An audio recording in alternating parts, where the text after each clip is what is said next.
एक middle class घर की रसोई का ये दृश्य था कि कमला देवी सुबह सुबह चाय बना रही थी और मीरा अभी भी सो रही थी। घड़ी में सुबह के 9 बज चुके थे। रसोई में आटे के निशान इधर उधर बिखरे पड़े थे। अरे बाप रे बाप, 9 बजे तक सोना है इस बहू को। सुनीता तो 6 बजे उठकर घर का सारा काम निपटा देती है। ये क्या मुसीबत है मेरे घर में। कमला देवी जोर से बर्तन बजाती है और चिल्लाती है। मीरा आंखें मलते हुए रसोई में आती है। उसके बाल बिखरे पड़े थे और चेहरे पर नींद के निशान थे। अरे यार, इतनी आवाज क्यों कर रही हो माँ जी? मेरा तो दिमाग चकरा रहा है, सारा शरीर अकड़ गया है सोकर। वाह, क्या बात है, रानी साहिबा की नींद में खलल हो गया है मेरी वजह से। बताओ तो आज क्या बहाना है रसोई से बचने का? कल तो सर दर्द था, परसों पेट दर्द था। माँ जी, मुझे बहुत सर दर्द हो रहा है, थोड़ा आराम कर लूं, फिर सब कुछ कर दूंगी मैं खुद ब खुद। सुनीता हंसते हुए रसोई में आती है और परफेक्ट गोल रोटियां बेलने लगती है। कमला देवी का चेहरा खुशी से चमक उठता है और वो ताली बजाकर अपनी खुशी को दिखाती है। वाह वाह वाह, देखो मीरा बहू सुनीता बहू को कितनी फुर्ती में काम करती है। इसकी रोटियां देखो कैसे गोल गोल होती है। तुम्हारी उम्र में हमने पूरा घर संभाल लिया था, बस भी करो अब। माँ जी, आप भी सीख जाएंगी, बस थोड़ा सा प्रैक्टिस की बात है। मैं भी शुरू में बहुत गलतियां करती थी। ये क्या मुसीबत है मेरी, कोई तो समझो।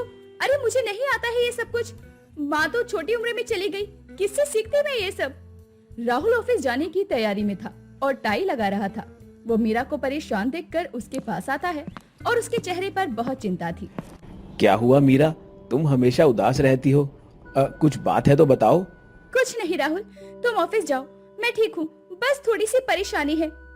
हाँ हाँ बेटा, तुम्हारी बीवी को तो बस आराम करना आता है, घर का काम तो हमारे बस की नहीं है, सब कुछ इसे ही तो करना है। अब तो इसके नखरे देख देख कर मेरा इस घर में दम सा घुटने लगा है। राहुल अब बहुत ज्यादा कंफ्यूजन में चला जाता है। वो कुछ कहना चाहता था लेकिन चुप रहता है। वो लैपटॉप का बैग उठाकर ऑफिस के लिए चला जाता है। तभी रमेश जी कहते हैं, कमला बहू को थोड़ा समय दो, नई जगह है, नया घर है, सब धीरे धीरे सीख जाएगी। इतना गुस्सा क्यों करती हो तुम? पापा जी, आप भी इसका साथ देते हैं? छी, मुझे नहीं खाना इसका बनाया हुआ कोई भी खाना, कहीं पेट खराब ना हो जाए मेरा। अब करवा चौथ का दिन आता है। सारे घर में त्योहार की रौनक थी। दीवारों पर रंगोली बनी थी। सुनीता और कमला मिलकर व्रत की तैयारी कर रहे थे और पूजा की थाली को मिलकर सजा रहे थे।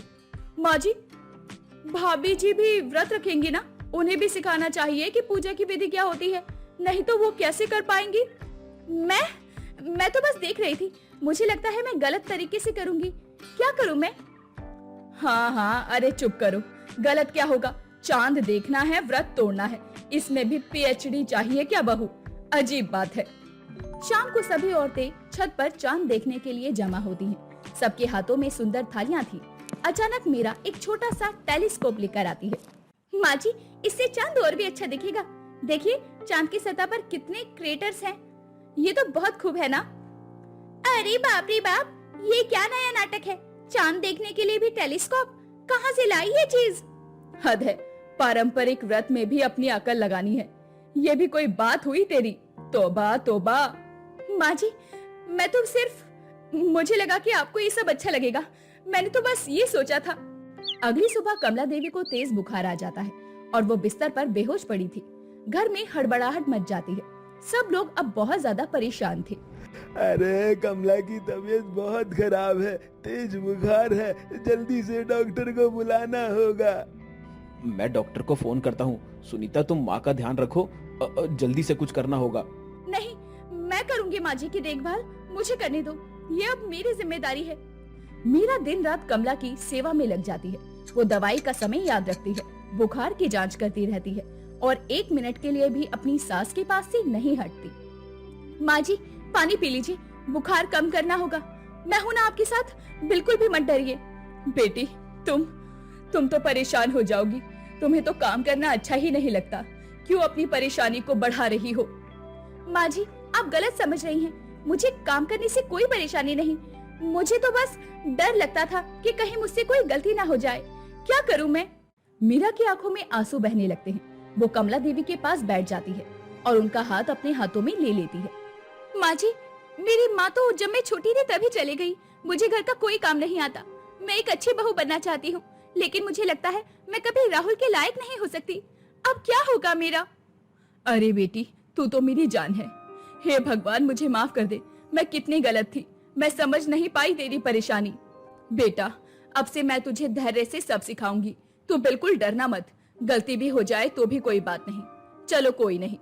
राहुल और सुनीता दरवाजे के पास खड़े होकर ये सब देख रहे थे। उनकी आंखें नम हो जाती है। वो एक दूसरे को देखकर मुस्कुराते हैं। मीरा, तुमने मुझे गर्वित कर दिया है। माँ की इतनी अच्छी देखभाल करती हो, जैसे लगता है तुम ही डॉक्टर हो। भाभी जी तो परफेक्ट नर्स लग रही है। इतना अच्छा ख्याल रखा है माँ जी का। जबरदस्त काम किया है। कुछ दिनों के बाद घर में फिर से खुशियों का माहौल था। कमला देवी की तबीयत अब बिल्कुल ठीक थी। मीरा रसोई में कमला देवी के साथ बैठकर खाना बना रही थी और दोनों हंसकर बातें कर रहे थे। माँ जी, कहीं नमक ज्यादा तो नहीं हो गया? मुझे तो ठीक लग रहा है, लेकिन आप चक्कर देखिए ना। अरे नहीं बेटा, बिल्कुल ठीक है। तूने तो कमाल कर दिया। मजा आ गया खाकर, दिल खुश हो गया। मीरा की एक छोटी डायरी रमेश जी के कमरे की अलमारी से गिरकर नीचे पड़ी हुई थी। उसे उठाकर वो खोलते हैं तो उसमें लिखे हुए शब्द पढ़ते हैं। आज फिर माँ जी नाराज हो गई। काश मैं बता पाती कि मुझे डायबिटीज है, इसलिए मिठाई नहीं बना सकती। कब तक छुपाऊंगी ये बात? ओह गॉड, भाभी जी को डायबिटीज है? हमें पता नहीं था। ये तो बड़ी बात है। क्यों नहीं बताया उन्होंने? हे भगवान, मैंने कितना गलत समझा उसे। बेचारी बच्ची को कितनी परेशानी हुई होगी। मर गए हम तो। सारा परिवार एक साथ मीरा के पास जाता है। मीरा डायरी देखकर शर्मिंदा हो जाती है और अपना चेहरा दोनों हाथों से ढक लेती है। अरे मीरा, तुमने बताया क्यों नहीं? हम सब भी समझ जाते। ये तो कोई छुपाने वाली बात ही नहीं है। मुझे लगा कि सब मुझे और भी कमजोर समझेंगे। मैं तो वैसे ही घर में बेकार हूँ। एक और परेशानी सुनकर क्या सोचते? अरे बेवकूफ, तू तो मेरी सबसे अच्छी बहू है, अपनी जान से भी प्यारी है। अब से तू अपने तरीके से काम करेगी। कुछ महीने बाद अब सब कुछ बदल गया था। मीरा पूरे कॉन्फिडेंस से घर संभाल रही थी। वो अपने तरीके से काम करती और सबको नई नई चीजें भी सिखाती। माँ जी, आज मैंने शुगर फ्री हलवा बनाया है। सबके लिए हेल्थी है। खाकर देखिए कैसा लगा। वाह भाभी, ये तो बहुत जबरदस्त बना है। कमाल का स्वाद है। एक कटोरी और दे दो। अरे कमला, तेरी बहू तो बहुत अक्लमंद निकली। एक नई तरीके से सब कुछ किया है। बहुत अच्छा लगा। हाँ जी, मेरी बेटी जैसी ही है ये। अपने तरीके से सब परफेक्ट करती है। दिल को छू जाता है इसका काम। मीरा पूरे कॉन्फिडेंस से घर का काम करती है। वो अपनी शिक्षा का सदुपयोग करके नए तरीके अपनाती है और सबको हैरान करती है। राहुल, मैंने घर के लिए परफेक्ट टाइम टेबल बनाया है। सब काम ऑर्गेनाइज तरीके से होंगे। देखो कैसा लगा। अरे वाह, तुम तो इंजीनियर की तरह घर चला रही हो। ये आइडिया तो बहुत ही बढ़िया है। भाभी जी, आप तो हमें भी बहुत नई सारी चीजें सिखा रही हैं। ये डिजिटल टाइमर का आइडिया तो गजब का है। त्योहार का समय फिर से आया। एक बार फिर मीरा बिना डर के सब लोगों को तैयारी करवा रही थी। सब लोगों में जोश भरा था। माँ जी, इस बार सारी पूजा की अच्छी फोटोज खींचूंगी और बाद में एक सुंदर एल्बम बनाएंगे। कैसा लगेगा? वाह बेटा, कमाल का आइडिया है। तेरे इन तरीकों से तो त्योहार और खुशियों भरा मनेगा। देखो अब कैसे पूरा घर खुशियों से भरा रहता है। मीरा ने अपने तरीके से सब कुछ बिल्कुल ठीक कर दिया है। अंत में पूरा परिवार एक साथ बैठकर प्यार से खाना खा रहा था। सबके चेहरे पर खुशी की मुस्कान थी और माहौल में प्यार भरा था। भाभी जी, ये बात तो कमाल की है। आपके यूनिक स्टाइल ने आपको एकदम परफेक्ट गृहिणी बना दिया है। अब मुझे अच्छे से समझ आया कि हर बहू अपनी अलग तरीके से अच्छी होती है। सिर्फ समझने और स्वीकार करने की बात है। बिल्कुल सही कहा बेटी। मुझे भी बहुत कुछ सीखना पड़ा। बेटियों को प्यार और धैर्य से सिखाना चाहिए, डांट कर तो बिल्कुल नहीं। यही तो हमारे घर की सबसे अच्छी बात है। सब एक दूसरे को समझते हैं और एक दूसरे से प्यार करते हैं। अब इसी तरह सबके चेहरे पर खुशी और प्यार की मुस्कान नजर आ रही थी। सच में प्यार और समझदारी से हर छोटी बड़ी समस्या का समाधान मिलता है। अब मुझे पूरे यकीन के साथ पता है कि मैं भी इस प्यारे घर का अहम हिस्सा हूँ, अपने तरीके से, लेकिन पूरे दिल और जान से। और इस तरह सब लोगों ने सीखा कि हर व्यक्ति अपने तरीके से अनोखा होता है। बस उसे समझने और एक्सेप्ट करने की देरी होती है। कहते हैं ना, प्यार की कोई उम्र नहीं होती। प्यार तो बस हो जाता है, फिर चाहे आप 8 के हो या 50 के। ठीक वैसी ही है आज की हमारी कहानी। आज नंदिता और सुरेश की शादी हो रही थी। हर तरफ खुशियों का माहौल था। तभी सुरेश की माँ कुसुम देखती है कि नंदिता के पिता उमेश बार बार उसकी तरफ देख रहे हैं। ये देखकर कुसुम मन ही मन सोचने लगती है। क्या बात है, लगता है मैं आज कुछ ज्यादा ही अच्छी लग रही हूँ, तभी समधी जी मुझे बार बार देख रहे हैं। हे भगवान, कहीं ऐसा तो नहीं कि ये दुनिया की हर औरत को ऐसे ही देखते हो। मुझे तो लग रहा है कि ये छिछोरा है। इस शादी में मेरे अलावा और भी औरतें हैं, वो भी देखने में काफी सुंदर है, लेकिन तब भी नंदिनी के पापा मुझे ही देख रहे हैं। ऐसे ही थोड़ी देर बाद उमेश कुसुम को आंख मारता है। ये देख कुसुम की आंख फटी की फटी रह जाती है, लेकिन बेचारी भरी महफिल में तमाशा नहीं करना चाहती थी, इसीलिए बेचारी चुपचाप रहती है।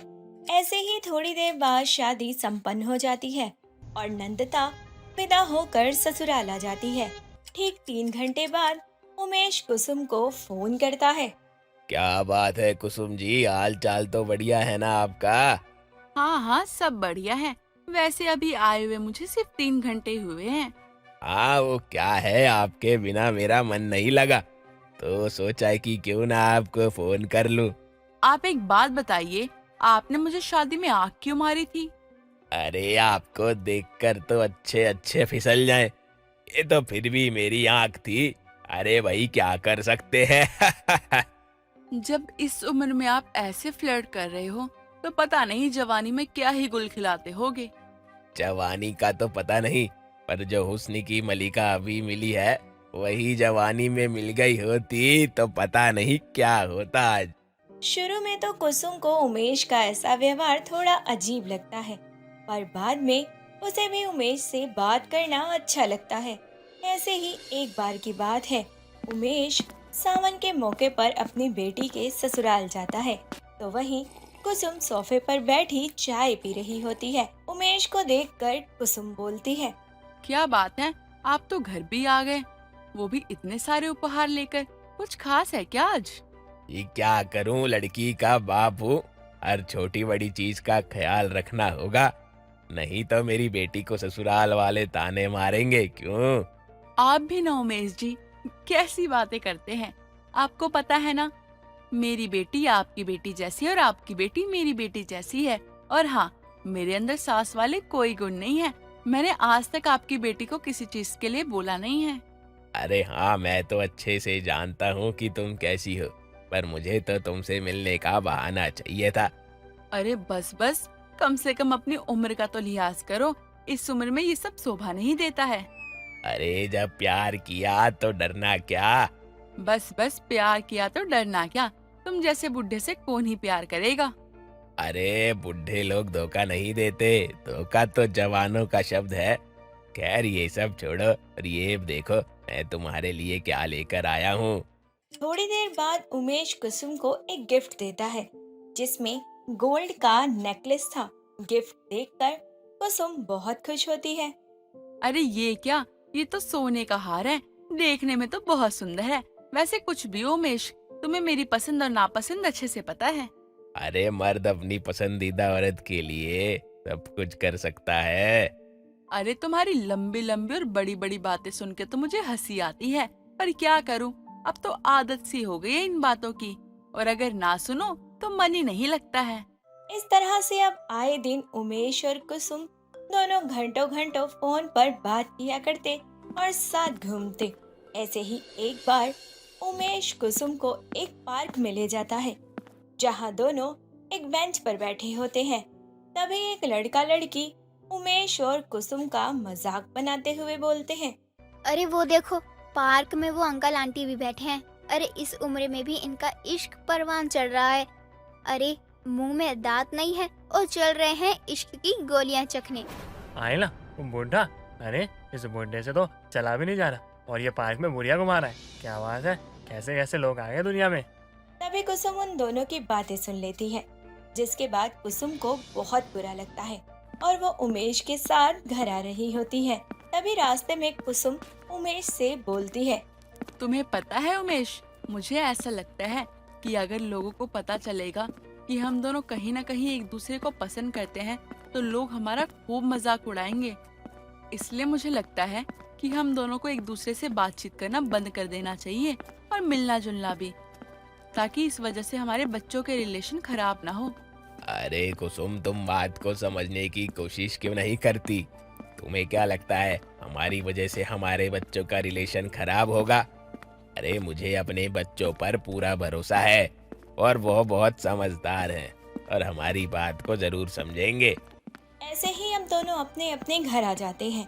घर आने के बाद उमेश बार बार कुसुम को फोन कर रहा होता है, लेकिन कुसुम बार बार उमेश का फोन काट रही होती है। अब कुसुम ने उमेश से बात करना पूरे तरीके से बंद कर दिया था। ऐसे ही एक दिन परेशान होकर कुसुम अपने कमरे में बैठी होती है, तभी उमेश उसे फिर से फोन करता है। उमेश, मैंने तुम्हें कितनी बार बोला है कि मुझे आप फोन करना बंद कर दो, क्योंकि मैं नहीं चाहती हमारी वजह से हमारे बच्चों के रिश्ते खराब हो। और तुम तो अच्छे से जानते हो ना, समाज हमें जीने नहीं देगा। लोगों को यही लगेगा कि हम दोनों चरित्रहीन हैं, इसलिए मैं नहीं चाहती कि मेरे ऊपर चरित्रहीन का दाग उठे। देखो, हम दोनों एक दूसरे को पसंद करते हैं और प्यार की भला कोई उम्र होती है क्या? और तुम भी खामखा बाहर वालों की टेंशन लेती हो। हम एक बार अपने बच्चों से बात करते हैं, सब कुछ ठीक होगा। अरे तुम्हारा दिमाग तो ठीक है ना, ऐसी गलती दोबारा मत करना। मैं नहीं चाहती कि मैं अपने बच्चों की नजरों में गिर जाऊं। कुसुम उमेश का फोन काट देती है, तो वहीं नंदिता अपनी सास की सारी बातें सुन लेती है और फिर वो अपने कमरे में चली जाती है। और फिर वो अपने कमरे में जाकर अपने पति से इस बारे में बात करती है, जिसके बाद नंदिता और सुरेश मिलकर उमेश और कुसुम को सामने इकट्ठा करते हैं और बोलते हैं, अरे आप लोगों को शर्म नहीं आती क्या ये सब करते हुए? बाहर के लोग आकर मुझे सुनाकर जा रहे हैं कि आप दोनों का चक्कर है। अगर ये बात सच है तो मुझे साफ साफ बता दीजिए, वरना अगर मुझे बाद में पता चला ना तो बहुत गलत हो जाएगा। देख बेटा, मैं तो पहले से ही सोच रहा था कि क्यों ना तुम दोनों से इस बारे में बात कर लूं, पर कुसुम ने ही मुझे मना कर दिया। दरअसल बात यह है कि हम दोनों एक दूसरे को बहुत पसंद करते हैं, इसलिए हम सोच रहे हैं कि क्यों ना हम अपने आगे का जीवन साथ में बिताए। हमें पता है कि तुम लोगों को बहुत अजीब लगेगा, पर हमारा मानना है कि प्यार करने की कोई उम्र नहीं होती बेटा। मैं जानता हूँ आपकी बात सही है, पर मैं क्या कर सकता हूँ? ये समाज, ये लोग नहीं मानेंगे, ये लोग आपके प्यार को नहीं समझेंगे। मैं चाहकर भी आप लोगों को एक नहीं कर सकता। एक काम कीजिए आप लोग, आपको एक होना है ना, आप शादी कर इंडिया से बाहर चले जाइए, क्योंकि हमारे इंडिया में ना आप लोगों को यहाँ के लोग जीने नहीं देंगे। ये समाज आप जहाँ भी होगे वहाँ पहुँचकर आपका जीना दुश्वार कर देगा। इसीलिए हमेशा हमेशा के लिए आप लोग चले जाइए। इस तरह से अपने माता पिता की शादी करवा देते हैं और फिर वो हमेशा के लिए आउट ऑफ इंडिया चले जाते हैं। निर्मला को शुरू से ही फोन पर किसी न किसी से बात करने की आदत थी और उसकी इस आदत से नई नवेली बहू अनीता को बड़ी तकलीफ थी। ऐसे ही एक रात सास अपने कमरे में बैठकर जोर जोर से हंसते हुए किसी से फोन पर बात कर रही होती है, तो सास की आवाज सुनकर उसकी बहू को तकलीफ हो रही होती है। तभी वो गुस्से में अपनी सास के पास जाती है और बोलती है, सासू माँ, आप थोड़ा आराम से भी तो बात कर सकती हो ना। इतनी जोर जोर से बात कर रही हो कि आपकी आवाज मेरे कमरे तक आ रही है। अरे तो मैं क्या करूं? किसी और के घर में बैठकर थोड़ी ना बात कर रही हूँ, अपने ही घर में बैठकर बात कर रही हूँ। सासू माँ, आप शायद भूल रही हो कि ये घर अब मेरा भी है, तो अब आपको मेरे बारे में भी सोचना पड़ेगा। सारा दिन काम करके मैं बहुत ज्यादा थक जाती हूँ, इसीलिए अपने कमरे में आराम कर रही हूँ। तो प्लीज भगवान के लिए थोड़ा सा धीरे बोलिए और थोड़ा कम हंसिए, क्योंकि आपकी आवाज से ना मेरी नींद खराब हो रही है। देख, मेरी सास बनने की कोशिश मत कर, ये मेरा घर है। इस घर में मेरा जो मन करेगा मैं वो करूँगी। तू होती कौन है मुझे ऑर्डर देने वाली? और वैसे भी इतनी ज्यादा जोर से तो मैं हंस नहीं रही हूँ, तेरे कान के पर्दे ही फट रहे हैं ज्यादा। अरे बस बस रहने दो। आप लोगों को तो अपनी आवाज कम ही लगेगी ना, क्योंकि आप खुद बोल रही हो। जब सामने वाला जोर जोर से चिल्ला कर आपके कान में बोलेगा ना, तब जाकर आपको पता चलेगा कि कैसा महसूस होता है जब कोई आपको इस तरह से परेशान कर रहा हो। तो देख, चुपचाप अपने कमरे में चली जा। आज तक मुझे किसी ने धीरे बोलने के लिए नहीं कहा। पहले भी तो मेरे घर में लोग रहते थे ना, और अभी भी, लेकिन तेरे अलावा आज तक कभी किसी ने मुझे इस चीज के लिए नहीं टोका है। देखिए सासू माँ, ये उनका प्रॉब्लम है। अगर उन्होंने आपको नहीं टोका तो मुझे किसी चीज से दिक्कत होगी तो मैं तो सीधा बोलूंगी। दोनों सास बहू में रात को बहस हो जाती है, जिस पर बहू गुस्से में अपने पैर धमकती अपने कमरे में चली जाती है। ऐसे ही रात के करीबन 2 बज जाते हैं। अनीता की आँख खुल जाती है क्योंकि उसे जोरों की प्यास जो लग रही थी। वह उठकर पास में रखा हुआ पानी का जग देखती है तो उसमें पानी नहीं होता है। अनीता पानी लेने के लिए किचन की ओर जाती है और तभी उसे किसी के हंसने की आवाज आती है। हे भगवान, इतनी रात को कौन हंस रहा है? कहीं छत पर कोई चुड़ैल तो नहीं है ना? मुझे तो बहुत डर लग रहा है। हे भगवान, मैं क्या करूं? तू ही मेरी मदद कर। जय हनुमान ज्ञान गुण सागर, जय कपीसितु लोक उजागर। अनीता दबे पांव छत की ओर जाती है और देखती है कि छत पर बैठकर उसकी सास किसी से बात कर रही होती है। ये नजारा देखकर अनीता की आंखें फटी के फटी रह जाती हैं और उसे अपनी सास पर शक होने लगता है। हे भगवान, 55 की उम्र में मेरी सास किससे आशिकी लड़ा रही है? मेरी शर्म नहीं आती क्या इस बुढ़िया को ये सब करते हुए? मुझे तो लगता है मेरी सास से अपना बुढ़ापा कंट्रोल नहीं हो रहा, इसलिए तो इस बूढ़े के साथ यहाँ आशिकी लड़ा रही है। छी छी छी, पता नहीं किस घर में मेरी शादी हो गई। अरे जिस घर की बुढ़िया ऐसी हो, उनके बच्चों में क्या ही संस्कार होंगे। ऐसे ही सुबह हो जाती है। सुबह उठते ही अनीता किचन में जाती है और खाना बनाने की तैयारी करने लगती है कि उसकी सास फिर से किसी के साथ फोन पर बात कर रही है। सास को फिर से फोन पर बात करता देख अनीता मन ही मन अपनी सास के ऊपर गुस्सा होते हुए बोलती है। हे भगवान, कैसी कैसी औरतें होती हैं हमारे समाज में। अरे पति के जाने के बाद भी इस उम्र में ये बुढ़िया आशिकी लड़ा रही है। अरे इसके अंदर थोड़ी सी भी शर्म नहीं है। इसे तो अपनी सास कहने में भी मुझे शर्म आ रही है। अरे हद होती है किसी चीज की। इतनी जवानी तो किसी जवान लोगों में भी नहीं चढ़ती जितनी इस बुढ़िया के अंदर है। थोड़ी देर बाद अनीता अपनी सास को खाना देने के लिए जाती है। तभी वो अपनी सास की बातें सुनने लगती है। आपको पता है ना, आपके बिना मुझे बिल्कुल भी अच्छा नहीं लगता। बस उस दिन का इंतजार है मुझे, जिस दिन मैं आपको अपनी आंखों के सामने देखूंगी। पता नहीं वो दिन कब आएगा। ये सब सुनकर अनीता के पैरों तले की जमीन खिसक जाती है और अब उसे पूरे तरीके से कंफर्म हो गया था कि उसकी सास का कहीं न कहीं चक्कर चल रहा है। हे भगवान, क्या होगा इस घर का? जब घर के बड़े बुजुर्ग ही गलत राह पे चलेंगे तो घर के बच्चे क्या ही सीखेंगे? मुझे लगता है मुझे अपने पति से इस बारे में बात करनी होगी, वरना ये घर एक दिन बर्बाद हो जाएगा। ऐसे ही शाम को अनीता का पति मोहन ऑफिस से घर आता है। अनीता अपने पति और अपनी सास को खाना खिलाने के बाद कमरे में जाती है और अपने पति मोहन से अपनी सास की शिकायत लगाने लगती है। मोहन, आपको पता है आपकी माँ पीठ पीछे क्या क्या करती रहती है? अरे बहुत ही चरित्रहीन औरत है आपकी माँ तो। अरे मुझे तो अपनी सास कहने में भी बहुत शर्म आती है उनको। या तुम पागल हो क्या? मेरी माँ के बारे में ऐसे कैसे बोले जा रही हो? मैं वही बोल रही हूँ जो आप सुन रहे हो। अरे आप तो ऑफिस चले जाते हो। अरे आपको पता भी है आपकी पीठ पीछे क्या क्या करती है सारा दिन माँ। मैं तो घर में रहती हूँ ना, इसीलिए मुझे अच्छे से पता है कि आपकी माँ कितनी चरित्रहीन है। अपनी माँ के बारे में अपशब्द सुनकर मोहन से रहा नहीं जाता है और वह खींचकर अपनी पत्नी को एक थप्पड़ मारते हुए बोलता है।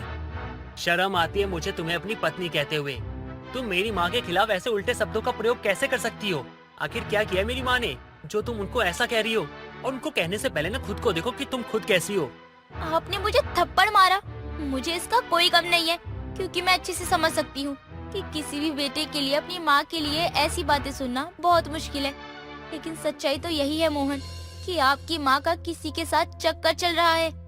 अरे पापा को गुजरे हुए कई साल हो चुके हैं, लेकिन तब भी आपकी माँ सारा दिन सारी रात किसी पे फोन से बातचीत करने में लगी रहती है। उनकी बातों से साफ समझ आता है कि आपकी माँ किसी आदमी से बात करती है। अरे जब पापा जी इस दुनिया में ही नहीं है तो किससे बात करती हैं वो? अनीता की बात सुनकर मोहन को गुस्सा आ जाता है और वो उसे घसीटता हुआ अपनी माँ के कमरे में ले जाता है, जहाँ निर्मला किसी से बातचीत कर रही होती है। तभी मोहन अनीता से कहता है। मुझे भी दिखाई दे रहा है कि मेरी माँ फोन पे बात कर रही है, क्योंकि मैं अच्छे से जानता हूँ कि मेरी माँ डिप्रेशन में है। उनको दिक्कत है, उनको परेशानी है। वो फोन पे जानते हो किससे बात करती है? मेरे पापा से, जो कि बहुत पहले मर चुके हैं। उनको लगता है आज भी पापा जिंदा है, इसलिए वो उनसे घंटों घंटों बातें करती है। उनको लगता है पापा वापस आएंगे, पापा बाहर गए हैं, लेकिन उनको नहीं पता कि पापा मर चुके हैं। और मेरी माँ घंटों घंटों मेरे पापा से बात करती है, जबकि मेरे पापा नहीं है इस दुनिया में। मैं जानता हूँ, लेकिन मैं अपनी माँ को कुछ नहीं कहता, क्योंकि मैं अपनी माँ से बहुत प्यार करता हूँ और मैं उनको खोना नहीं चाहता। इसी बहाने वो खुश रहती है और उनको खुश देखकर मैं खुश रहता हूँ। लेकिन तुम ये बात नहीं समझोगी, क्योंकि तुम्हारी सोच ही इतनी घटिया है ना कि क्या ही मैं बोलूँ। ये सब सुनकर अनीता को खुद पर बहुत ज्यादा शर्मिंदगी होती है। उसे लगता है कि जैसे उसने सच में बहुत बड़ा पाप कर दिया होता है, और वह रोने लगती है और अपने पति से हाथ जोड़कर माफी मांगते हुए बोलती है, मोहन, भगवान के लिए मुझे माफ कर दो। मुझे आज खुद पर बहुत शर्मिंदगी महसूस हो रही है कि एक माँ के ऊपर मैंने इतने गंदे गंदे इल्जाम लगाए। मैं बहुत बड़ी पापी हूँ। मुझे खुद पर बहुत गुस्सा आ रहा है। मुझे ऐसा लग रहा है जैसे सच में सासू माँ का किसी से चक्कर चल रहा हो। यहाँ तो साफ साफ दिखाई दे रहा है कि सासू माँ का प्यार कितना पवित्र था, तभी वो अब तक पापा जी का इंतजार कर रही हैं। बात सिर्फ मेरी माँ की नहीं, बात एक औरत की है, उसके आत्मसम्मान की है। तुम किसी भी चीज को बिना देखे, बिना जाने, बिना समझे कुछ भी कैसे बोल सकती हो? तुम्हें पता है तुम्हारी इस नादानी के कारण आज क्या से क्या हो सकता था। हो सकता है मेरी माँ को सदमा लग जाता, मैं अपनी माँ को खो बैठता।